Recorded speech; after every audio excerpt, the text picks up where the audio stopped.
ঢাক ঢোল পিটিয়ে সকল দল মিছিল সমাবেশ করলেও শ্রমিকদের মাঝে নিত্য প্রয়োজনীয় গামছা বিতরণ করেছে বাংলাদেশ মানবাধিকার কমিশন কুমিল্লা মহানগর শাখা।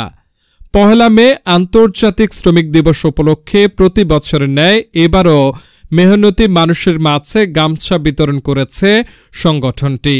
কুমিল্লা নগরীর প্রাণকেন্দ্র কান্দির পাড়ে কর্মরত রিকশা শ্রমিক, হোটেল শ্রমিক সহ মেহনতি মানুষের মাঝে গামছা বিতরণ করেন তারা।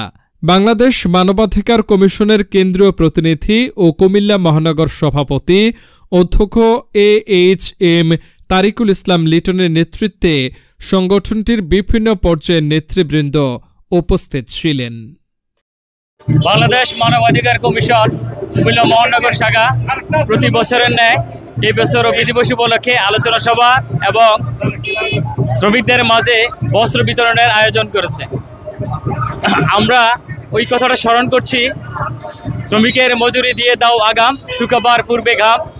আমাদের প্রিয় নবী শ্রমিকদের প্রতি তার যে ভালোবাসা ছিল, সেই ভালোবাসাকে লালন করে আমরা এই কাজটা করে থাকি প্রতি বছরই।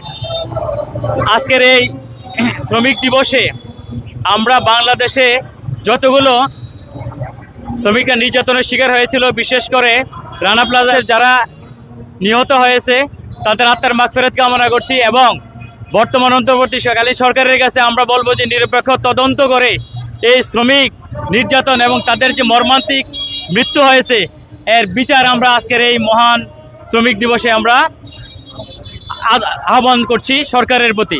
আন্তর্জাতিক শ্রমিক দিবস প্রতি বছরের ন্যায় বাংলাদেশ মানবাধিকার কমিশন কুমিল্লা মহানগর শাখা কর্তৃক আমরা শ্রমিকদের মাঝে বস্ত্র বিতরণ করে থাকি। আমরা সবাই জানি 1886 সালে শিকাগোর হে মার্কেটে শ্রমিকদের উপর অমানবিক নির্যাতন চালিয়ে তাদেরকে যে হত্যা করা হয়েছিল, তার প্রতিবাদে আজ সারা বিশ্বের প্রায় 80টি দেশে সরকারিভাবে ছুটি ঘোষণা করা হয়েছে। আমরা শ্রমিকদের সাথে একত্রতা ঘোষণা করছি এবং তাদের সাথে সংহতি প্রকাশ করছি যেন শ্রমিকদের পাওনা তাদের ন্যায্য মজুরি যথাসময়ে প্রদান করা হয়।